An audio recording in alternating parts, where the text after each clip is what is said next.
Unified 911, anong matutulong namin sa'yo? Anya ti maitulog mi ken kahapon. Anong may tatabang ko sa imo? Unsay akong ikatabang nimo? Ngini makadabang na misal ka no. Sa anumang wika o dialekto, may tulong na darating sa iyo.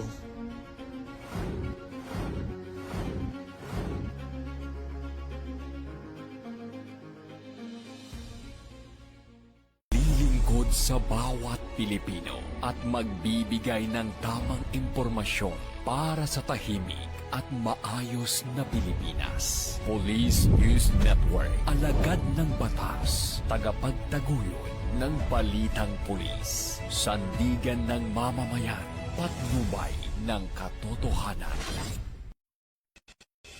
La Campo Crame, maghahatid ng pinakahuling kaganapan at nagbabagang balita. Ito ang PNN Police News Network. At ngayon, ang inyong mga tagapagbalita.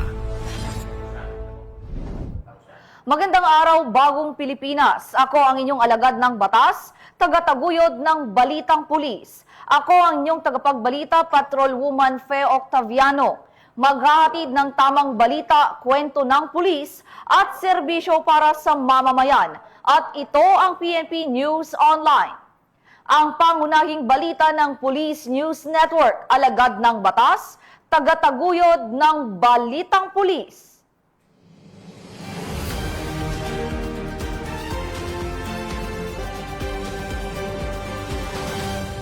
Ngayon ay araw ng linggo at narito ang mga balitang nakalap ng ating PNN correspondents sa loob ng linggong ito.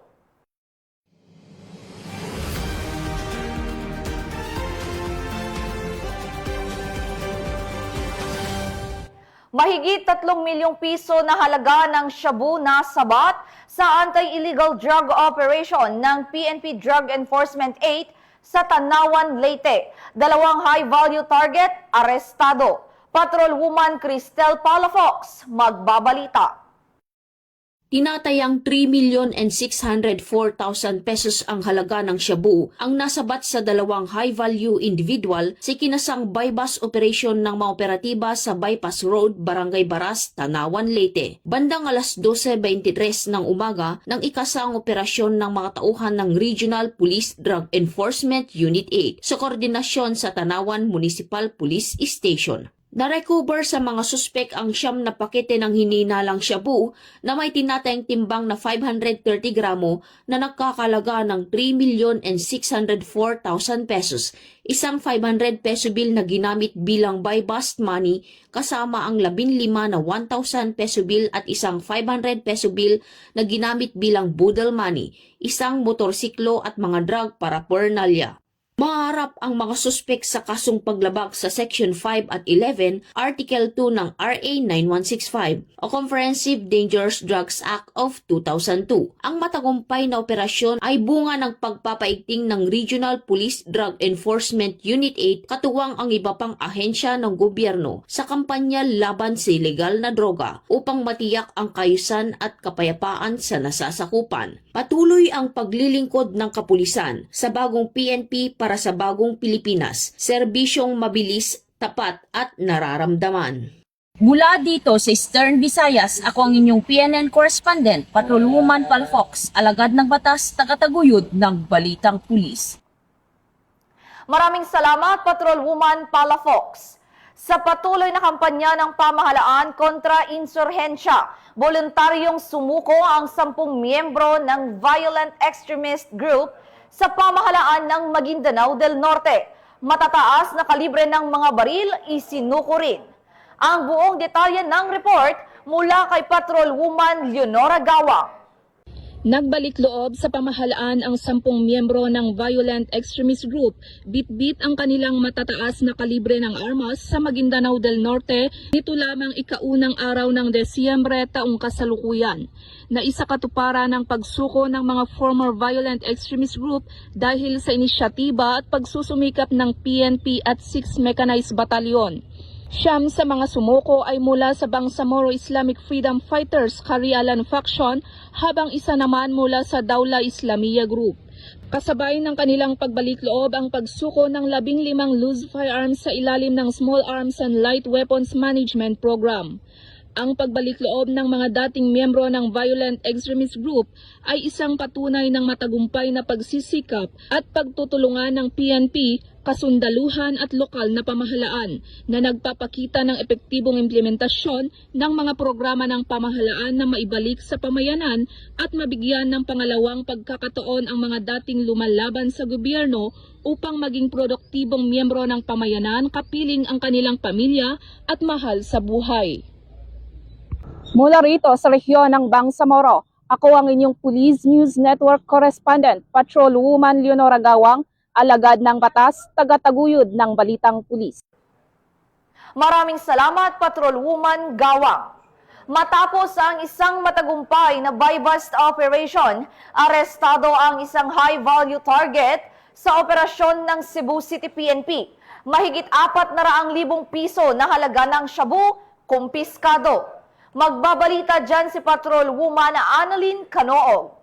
Arestado ang isang high-value drug personality matapos itong mahulihan ng tinatayang 442K na halaga ng nalang shabu sa ikinasang buy-bust operation ng mga partiba sa Police Station 2 Cebu City Police Office sa Barangay Sambag 2, Cebu City. Nito ay kauna ng Disyembre sa taong kasalukuyan. Kinilala ni Police Major Timothy Jim Romanelius, hepe na nasabing istasyon ng suspect si Alice Jangjang, 45 anyos, at aksidente na nabanggit na lugar. Ayon sa ulat ng pulisya, nakumpiska mula sa suspect humigit kumulang 65 na gramo ng hinalang shabu na may tatayang standard drug price sa 442,000 pesos. Kabilang din sa mga nakuhang ebidensya ang isang blue pouch at bodol money. Ang suspect ay salukuyang nasa kustodiya ng sabing stasyon at sasampahan ng kasong paglabag sa Section 511 na Article 2 ng RA 9065 o ang Comprehensive Dangerous Drugs Act of 2002. Patuloy naman ang panawagan ng kapulisan sa publiko na iwasan ang anumang uri ng illegal na droga at agad pagbigay alam sa pinakamalapit na himpilan ng pulis ang anumang impormasyon ukol sa illegal na aktibidad. Mula dito sa Cebu City, ako ang inyong Police News Network Correspondent, Patrolwoman Annalyn N. Canoog, alagad ng batas, tagataguyod ng Balitang Pulis. Arestado ang isang 35 anyos na lalaki na may kasong statutory rape matapos ang pagsisilbi ng warrant of arrest ng mga tauhan ng Lingayen PNP. Ang pagkakaaresto ng sospek ay bunga ng walang humpay na operasyon ng Philippine National Police kontra wanted person upang masiguro ang kaligtasan at kapayapaan ng komunidad. Narito ang detalye ng report mula kay Patrolman Dennis Carinal. Naaresto ng Lingayen Municipal Police Station ng isang top 2 most wanted persons, municipal level matapos ipatupad ang warrant of arrest laban kay alias Mark, 35 anyos, mangingisda at residente ng Barangay Matalaya, Lingayen, Pangasinan. Ang operasyon ay sinagawa pasado 12:24 ng tanghali ng December 1, 2025 sa Barangay Poblasyon, Lingayen, Pangasinan. Batay sa spot report, ang pag-aresto ay alinsunod sa warrant of arrest na nilabas ni Honorable Maria Laarni Ramos Pareno, presiding judge ng Regional Trial Court Branch 68, Lingayen, Pangasinan, na maharap sa kasong statutory rape na walang rekomendadong piyansa. Ayon sa mga pulis, maayos at mabilis na sinagawa ang operasyon sa tulong ng dalawang alternative recording device bilang dokumentasyon. Matapos maaresto, isinilalim ang suspect sa wastong e-warrant at National Police Clearance Verification System. Dinala rin ang akusado sa Lingayen District Hospital para sa kinakailangang medical na eksaminasyon bago tuluyang detain sa Lingayen Police Station para sa kaukulang disposisyon. Patuloy namang pinalalahanan ng kapulisan ng publiko na makipagtulungan sa mga otoridad upang may sulong kaligtasan at justisya sa komunidad para sa bagong Pilipinas. Mula dito sa Picadillo, Ilocos Region, ako po ang inyong Police News Network Correspondent, Patrolman Dennis Carinal, alagad ng batas, tagataguyod ng Balitang Pulis.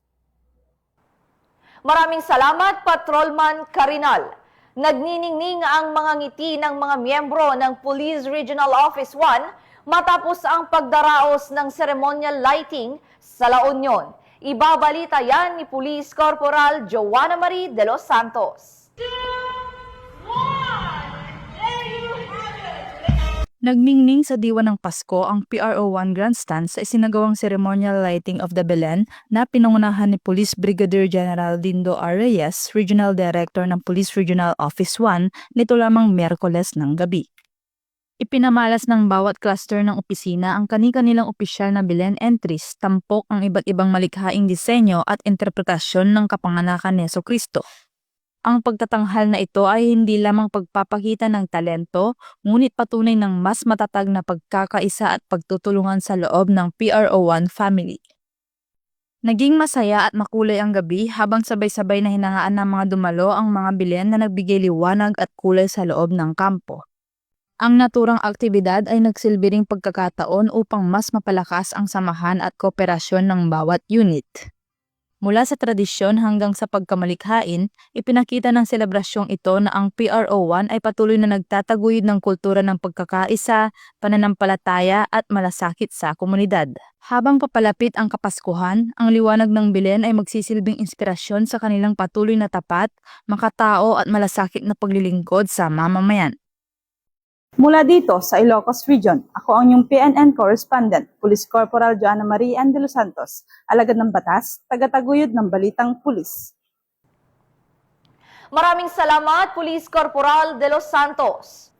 Mas maliwanag ang gabi sa Police Regional Office 5 matapos ang isinagawang ceremonial lighting ng Christmas tree at mga parol sa Camp Ola, Legazpi City. Ang magandang balita mula kay Patrol Woman Vanessa Sol. Sa pagpapatuloy ng diwa ng pagkakaisa at malasakit ngayong Kapaskuhan, isang makulay at makabuluhang aktibidad ang isinagawa sa Camp Brigadier General Simeon A. Ola sa Legazpi City, Albay. Makulay na liwanag at masayang himig ng Pasko ang bumalot sa Camp Ola sa ginanap na ceremonial lighting of Christmas tree, lanterns, and lights nitong gabi. Pinangunahan ng mga opisyal ng Police Regional Office 5 ang sabay-sabay na pag-iilaw ng napakalaking Christmas tree at mga parol na nakapalamuti sa loob ng kampo. Simbolo ng pag-asa, pagkakaisa at patuloy na serbisyo ng kapulisan sa komunidad.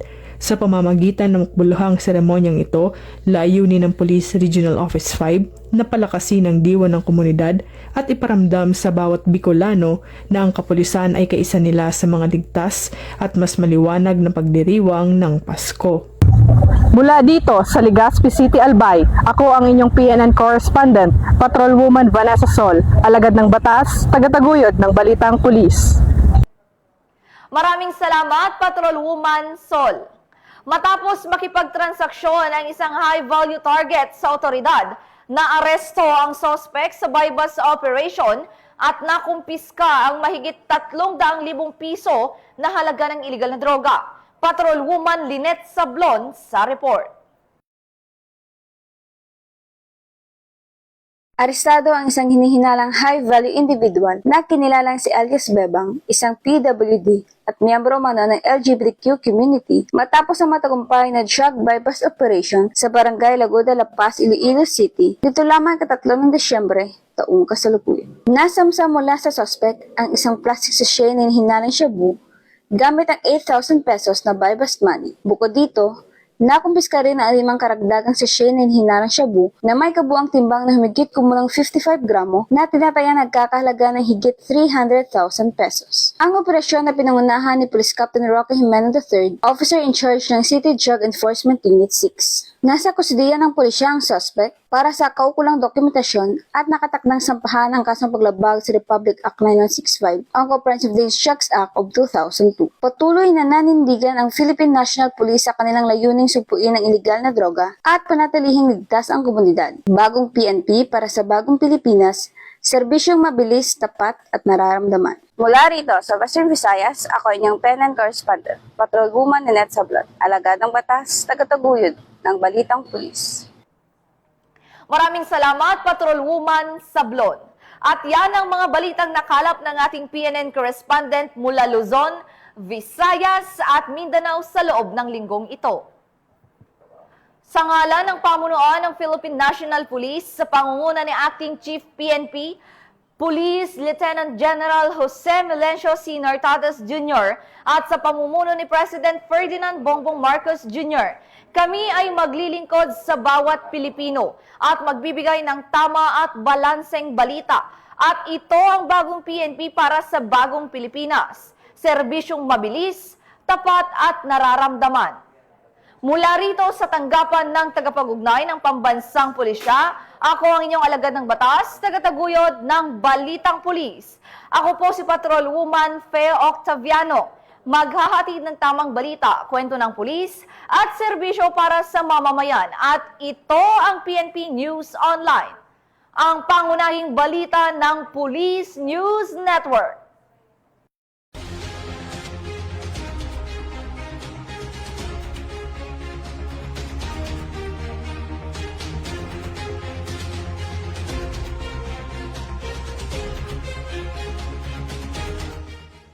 Police News Network, alagad ng batas, tagapagtaguyod ng balitang pulis.